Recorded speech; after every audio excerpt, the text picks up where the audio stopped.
Good evening, everyone. My name is Ian Morrison, and I'm the Vice Chair of the Cowichan Valley Regional District. I'd like to just note that this is, well, there's a few firsts today. I'd like to note that this is my first time chairing the board. We have Carolyn will be joining us in a few minutes. I think it's her first time presenting, and I think we've got Barbara, whose first time is Mark here today. So with that, I'd like to get underway and first mention that this meeting is taking place on the unceded traditional territory of the Coast Salish people. I'd also like to welcome alternate director Douglas, or did I already do that? Welcome. And we have an agenda before you.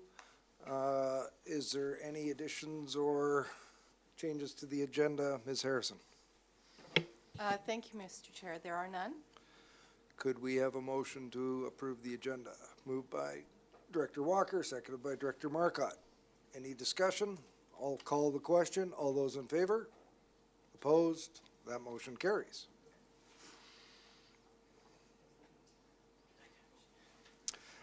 Next item, adoption of the minutes of our regular meeting of February the 28th. Moved by Director Davis, seconded by Director Stone.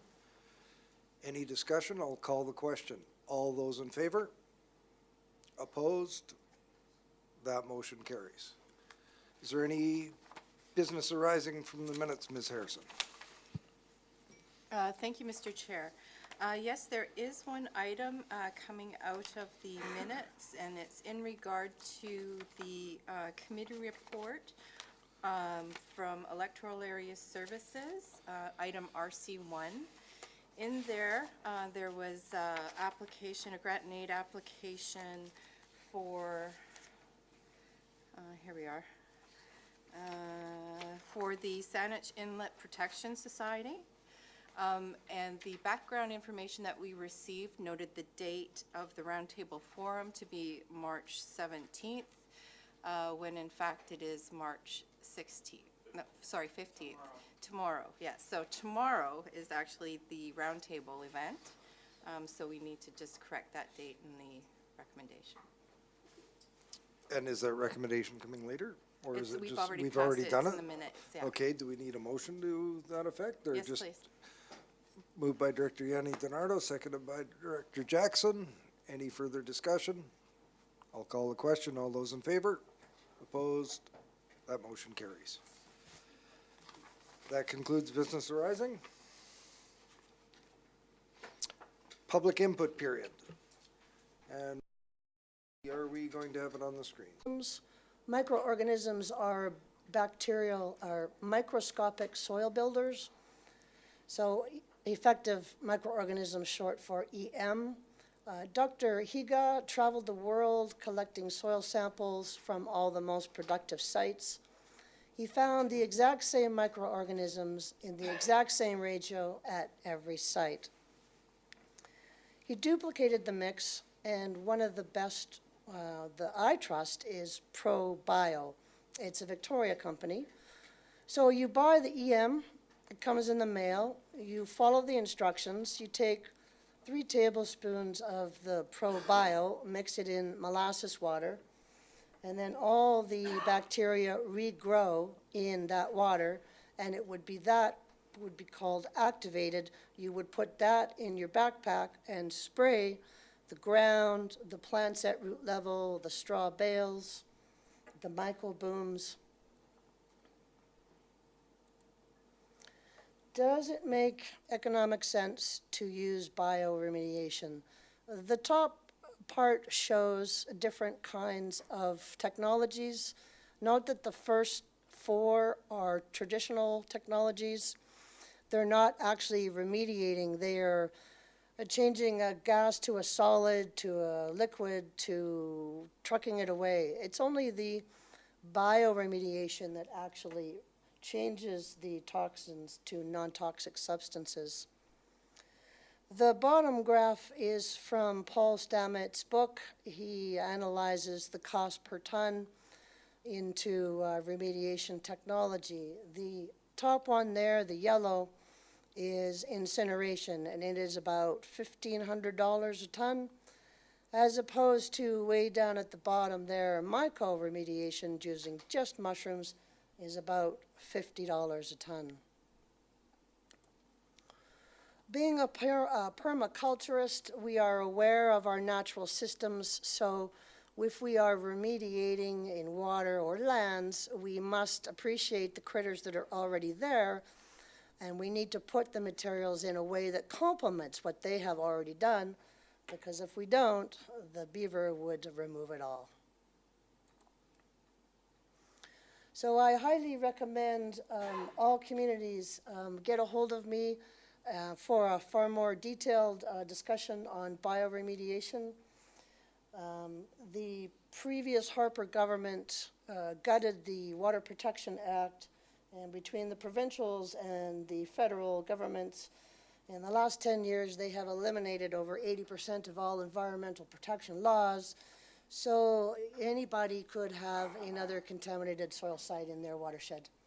I have some pamphlets here if you're interested, and contact information on the bottom. Should I leave them here? Thank you. Thank you, Carolyn. Would you hang on for a minute in case we have any questions from the committee? Director Jackson. Yes, thank you. So like that, we have to look at it more holistically. If I was to do that, my site analysis would include fungi, plants, and bacteria, because really the three together do the very best job of all. If may I have a Follow-up? follow-up? And have you done this kind of work in other bodies of water that we could? Yes, I've been active with bioremediation techniques since 2010. So you have examples of lakes that have been cleared of pollutants from this? I can find examples on research, but specifically we are still trying to gather momentum to bioremediate in the Shawnigan watershed. Okay, thank you very much. Any further questions? Thank you very much, Carolyn. Thanks. On to our next item. Just very briefly, under number 6, report of the chair, just want to bring to everyone's attention an item of the speaker series that happened last Thursday at the Ramada. We're co-sponsors of that. It was Avi Friedman was brought in to give a talk on affordable housing around the world. Happened to be the International Women's Day as well. Mr. Friedman gave a 60-minute presentation, and then there was a panel discussion that initially was Mayors Stone, Lefebvre, Forrest, and Kent. And then Mr. Blackwell voluntold me to get up there and bring a rural view. So it was, I know that the first part was excellent, won't make any comment about the second part, but also want to acknowledge Directors Yanni Donardo, Marsh, Nicholson, and North Cowichan Councillor Benson were there as well. So very good representation. It was a very informative event, and I think the regional district was well represented there. Having said that, on to correspondence from North Cowichan. Ms. Harrison. Thank you, Mr. Chair. We have one item of correspondence. It's from the Director of Corporate Services. Okay, Director of Corporate Services from the Municipality of North Cowichan, and it's in regards to the BC Senior Games. There is a recommendation attached to this correspondence. Excellent. Director Stone? I would move the recommendation. Do we have a seconder? Seconded by Director Day. Any discussion? Could you, Director Marsh? So we're recommending, which recommendation? Not the council recommendation. I don't see a recommendation. Ms. Harrison, could you read the recommended resolution? Thank you, Mr. Chair. So the recommendation is that a report be prepared Oh, I see it. Thank you. regarding implications for the Cowichan Valley Regional District to host the 2020, 2021, or 2022 BC Senior Games. Any further discussion? Director Douglas, I caught a nod, but you ready to vote? All those in favor? Opposed? That motion carries.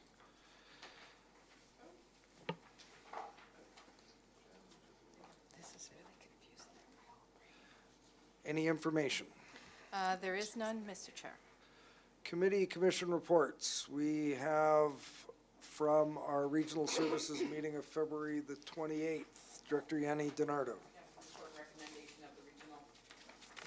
Report and recommendation of the Regional Services Committee meeting of February 28th is, one, the electoral area Parks Commission appointments be extended to December 31st, 2018. That the report from the corporate secretary options and timing for seeking public approval, regional grant and aid services establishment proposal be deferred to 2019 for consideration. You move those items. So moved. Seconded by Director Stone. Any discussion on those two items? Seeing none. All those in favor? Opposed? That motion carries. Next item, CR2, Electoral Area Services Committee meeting of March 7th, and I turn to Director Morrison? Acton. Director Yanni DiNardo, do you like to pull one? Yes, please. Number 4. Any, oh, that's the one that was brought up earlier. So, Director Acton, 1, 2, 3, please.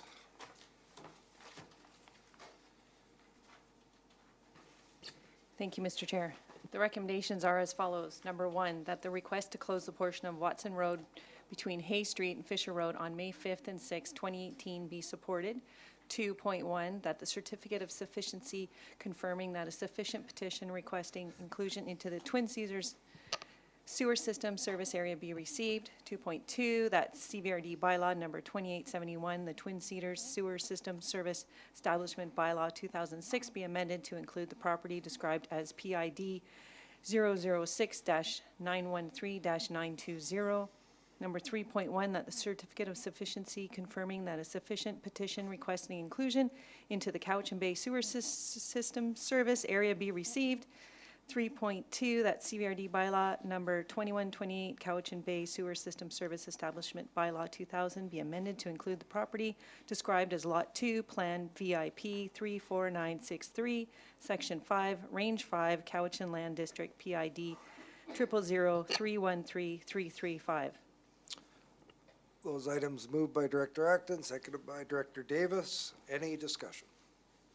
Seeing none, I'll call the question. All those in favor? Opposed? That motion carries. Number 4. Number 4, that the fireworks discharge permit for the 2018 annual Brentwood Regatta at 2735 Mount Baker Road in Mill Bay on April 27th, 2018 be approved. Moved by Director Acton, seconded by Director Davis. Director Yanni DiNardo. Thank you, Mr. Chair. I spoke against this at committee as well. I just feel that fireworks, I am against them altogether, but it's even more sensitive in spring. So April 27th, I worry about it because, as you know, we have talked about even the wild birds, the heron rookery, for instance, the disturbance it would cause in our area, which is along the foreshore for Brentwood College too. A lot of the foreshore is connected there. I'm not exactly sure where they're going to light off the fireworks, but I'm assuming it's either near the water or by the water. So I have a lot of concerns with wildlife. I have a lot of concerns with domestic animals as well as farm animals. So I did hear a question from the beginning of the meeting that at least the applicants can put an ad in the paper, but I would really like to see that fireworks, especially in spring, would not be happening. So I will be voting against this resolution, but hoping there is some concern about the time of year and all of the animals that I'm speaking to. Thank you, Director Yanni DiNardo. Any further discussion? Director Acton. I think there was a request from the public to add an amendment to that. Are we able to do that at this point, to put a request with it that it be put in the newspaper? I was going to suggest that we consider the motion, and if it's successful, we can consider a motion to put an advertisement in the paper. Okay. Director Stone? Just a question. I know we have a pretty hard rule that in some of the municipalities, and I can't speak for others, but in ours, there's only 3 dates a year that you can have fireworks permits. We require permits, but they're absolutely not allowed outside of those 3 dates, which is Canada Day, Halloween, and New Year's Eve. And partially around some of the sensitivities, especially seasonally, but people kind of get to know that those can be loud and rough evenings on their pets, so they usually would keep them inside. So does the CVRD not have a policy such as that? Mr. Conway.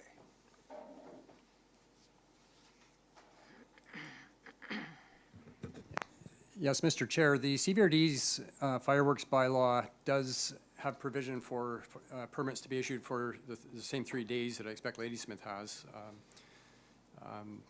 New Year's Day, or New Year's Eve, I guess, Canada Day, and on Halloween. On those days, the bylaw enforcement officers can issue permits for fireworks without any further approval. The bylaw does have provision, though, that the board can authorize other days upon this kind of a request. Thank you, and I'm just going to clear some mics before I go to Director Marsh. Director Marsh. Yes, excuse me. So this is an annual event, the regatta? Or is this the first Director time? Davis is nodding yes. It's been going on for a long time? And have there been fireworks at it every year? Director Davis. Apparently there have been. I have not been. So his answer is I'm- yes, but he hasn't been in attendance. I'm wondering, I don't know if it's going to pass or not, but if it does, is there a place like maybe at Brentwood School or something, I don't know if they're involved with it, where there's also, because not everyone reads the paper, where there's a sign that could be put up a week ahead or something? Is there a place in the south, like in Chemainus, we do this at the high school when there's something going on in the community, or? I think advertising can be discussed if we pass this motion. Thank you. Director Jackson. I'd like to look into silent fireworks. They do exist, and it would make a huge difference. We live in a very rural community, and as Mr. Evans pointed out, there's a lot of people that have pets, and I would be far more willing to approve this if I knew it was going to be silent fireworks, but I'll be voting against it. Thank you. This was fully discussed, and we're having staff look into what options might be for the future. So seeing no other hands, this is for all directors. Ms. Harrison, correct? All directors? Call the question. All those in favor? All those opposed? The motion carries. Director Yanni DiNardo. Could we also make a motion that the applicant actually supply some advertising in the paper that they're going to be letting off fireworks on that day, and also in the community? So in the community, the mall, you know, where the Thrifties Mall is, and maybe on their property somewhere, because I think that it's really important that the community knows that this is going on, and they're made aware so that they can put their pets, so that at least domestic pets can be protected. So I'm assuming that you're going to move something to that effect that you will have in writing to give to our recording secretary, and then I'll give you some time to do that while Mr. Conway addresses us. Yes, I would just like to point out that in the applicant's submission that they committed to providing a letter to all the neighbors. It wasn't clear from that commitment as to how far they're going to be notifying, but there is a letter drafted that would inform the neighbors prior to the event that there would be fireworks occurring. Thank you, Mr. Conway. Director Yanni DiNardo. So maybe that it's unnecessary to have a resolution at this time if the staff just gets back to them what we've discussed here would be sufficient. Thank you. Director Davis. I believe there was other direction given at the Electoral Area Services Committee on this as well. I can't remember exactly what it was, but I think it was to have staff investigate further silent fireworks and the likes and reviewing the policy for the future. So, no other hands. Next item is electoral area directors only. Director Acton. Thank you, Mr. Chair. Item number 5.1, that zoning amendment bylaw for application number 03H16RS 13271 Simpson Road be forwarded to the board for consideration of first and second readings. 5.2, that referrals to the Ministry of Transportation Infrastructure, Nanaimo, Island Health Nanaimo, North Oyster Volunteer Fire Department, Regional District of Nanaimo, Agricultural Land Commission, and Nanaimo Airport Commission be accepted. 5.3, that a covenant be drafted to secure proposed amenities and environmental protection measures. And 5.4, that the public hearing be scheduled with directors from electoral areas H, G, and E as delegates. Number 6, that application number 01A 17DVP for 653 Sentinel Road to vary section 10.94 of zoning bylaw number 3520 to increase the maximum permitted height of a principal residence building from 7.5 meters to 7.97 meters be approved. Number 7, that application number 02A 17DVP for 668 Sentinel Drive to vary section 10.94 of zoning bylaw number 3520 to increase the maximum permitted height of a principal residence building from 7.5 meters to 8.06 meters be approved. Number 8, that application number 03A17DVP for 649 Sentinel Drive to vary section 10.94 of zoning bylaw number 3520 to increase the maximum permitted height of a principal residential building from 7.5 meters to 8.7 meters be approved. Number 9.1, that development permit application number 22D17DP be approved. 9.2, that section 2.42J and 2.42K of zoning bylaw number 3705 be varied by eliminating respective requirements for paved parking area and installing oil water separators. And number 3, that the general manager of land use services be authorized to permit minor revisions to the permit in accordance with the intent of development permit guidelines of official community plan bylaw number 3605. Do you move those items? Yes, please. Seconded by Director Davis. Director Davis, comment, question? It looks like there's a typo in number 6. It says Sentinel Road, and it should be Sentinel Drive like the other two. Thank you for that. Any discussion? This vote is for electoral area directors only. Call the question. All those in favor? Those opposed? The motion carries. Thank you, Director Atkins. And Next item, oh, CR3? I was going to that next. Okay, sorry. Reports and recommendation of the Shawnigan Lake Recreation Commission. Director Acton. That the policy around length of time and hours of electric charge stations be reviewed. And I could speak to that, please. You're moving that. Do we have a seconder? Seconded by Director Clement. Director Acton. Thank you, Mr. Chair.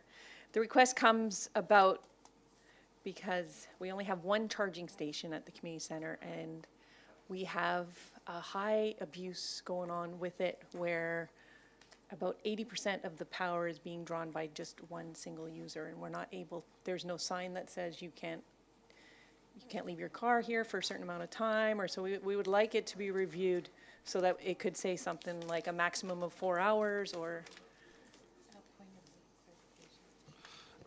Ms. Harrison? Thank you, Mr. Chair. Just a point of clarification. The regional district does not actually have a policy. There may be policies, informal policies in place at each facility, but there isn't actually a regional policy approach, just to clarify. If this motion is successful, is it sufficient to either review what's out there and develop a policy? I would suggest, Mr. Chair, that it would be more appropriate to refer this to staff to report back on a policy. Director Yanni DiNardo?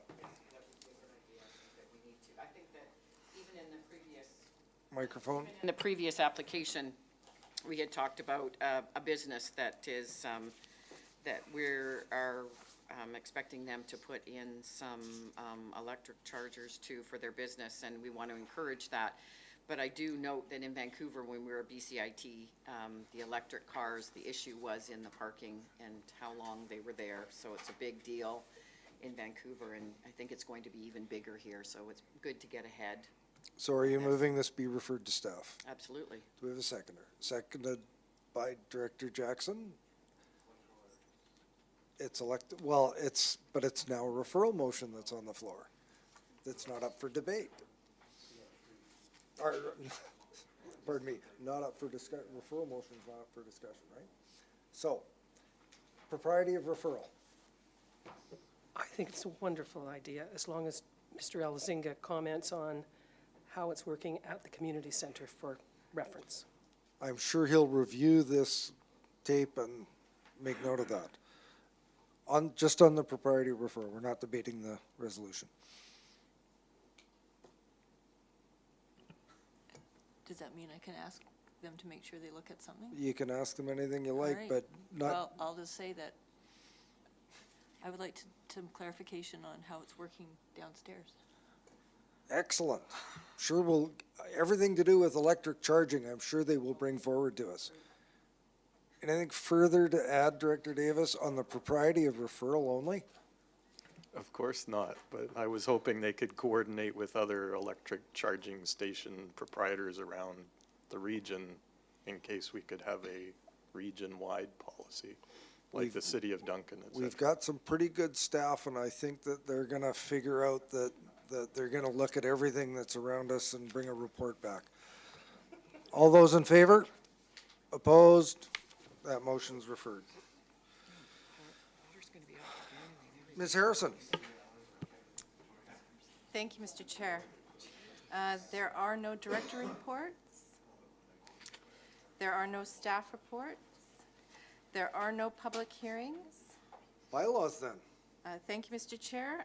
We have one bylaw for the whole board, and that is that CVRD bylaw number 4183, Electoral Area I, Community Parks Capital Reserve Fund Expenditure, Arbutus Park Revitalization Project Phase 2 for $27,500, bylaw 2018, be granted first, second, and third reading. Moved by Director Kuhn, seconded by Director Marcotte. Any discussion? Seeing none, all those in favor? Opposed? That motion carries. Ms. Thank you, Harrison. Mr. Chair. That CVRD bylaw number 4183 be adopted. Moved by Director Kuhn, seconded by Director Stone. Any discussion? Call the question. All in favor? Opposed? Carried. Ms. Harrison. Thank you, Mr. Chair. We have one bylaw that is for electoral area directors only, and that is that CVRD bylaw number 4180, electoral areas A and C, South Cowichan zoning amendment, 3576 Holland Avenue, 2018, be granted first and second reading. Moved by Director Clement, seconded by Director Davis. Any discussion? Seeing none, all those in favor? Opposed? That motion carries. Ms. Harrison. Thank you, Mr. Chair. There are no resolutions. There is no unfinished business. There are no notices of motion. There is no new business. So that brings us to question period. Thank you, Ms. Harrison. Are there any members of the gallery that would like to ask questions of the chair?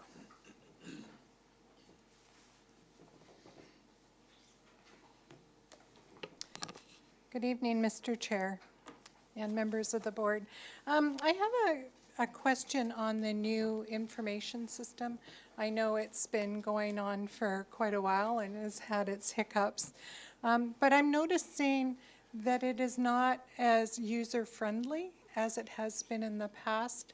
On the agenda, we used to be able to click on a topic and it would take us directly to the supportive documents. That's no longer the case. You have to go to an interactive button, and it doesn't give us the same amount of access. But what I've also noticed on some of the documents, that at the top of the page, it has a copyright notice on it. And I don't know if that's intentional or what is the purpose for the copyright? Well, I think there's two questions there. The first Yeah. one is, can this new system that we're all learning as we go be made more user-friendly? And can there be better instructions made available to people in the gallery and people at home? I'll ask if staff can provide us with something that not only we can use, but the public as well. And I will certainly make inquiries about the copyright and have our board chair report back at the next question period. Thank you very much. Another question, if I may? If there's no one else that's ready? Wally? Go ahead. No. One of the things, and I will preface this a little bit, is I enjoy about coming to these meetings, is I learn a great deal. And the speaker earlier today on bioremediation was very interesting. In 2016, we visited the town of McBride, and the town of McBride uses bioremediation for their septic sewage disposal system. Is that something that the board would entertain doing here? I can't answer for the board, but I would suggest that the information that was provided and left with us will be considered by staff and incorporated into, as we move forward, as projects come forward, we will ask those questions ourselves. Thank you very much, Mr. Chair. Thank you, Ms. Kaufman. Are there any others in the gallery? Don't see Cliff getting up, so seeing no more questions from the gallery. No closed session? Thank you, Mr. Chair. No closed session. Motion to adjourn. Moved, seconded. All those in favor? Thank you, everyone.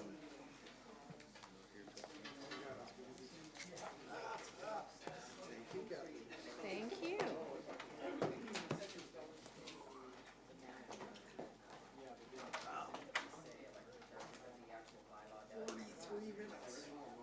Is that a record? Mary holds the record when she was chair. Yeah, right. They didn't approve No the meeting. agenda. Yeah, that happened. There was no meeting.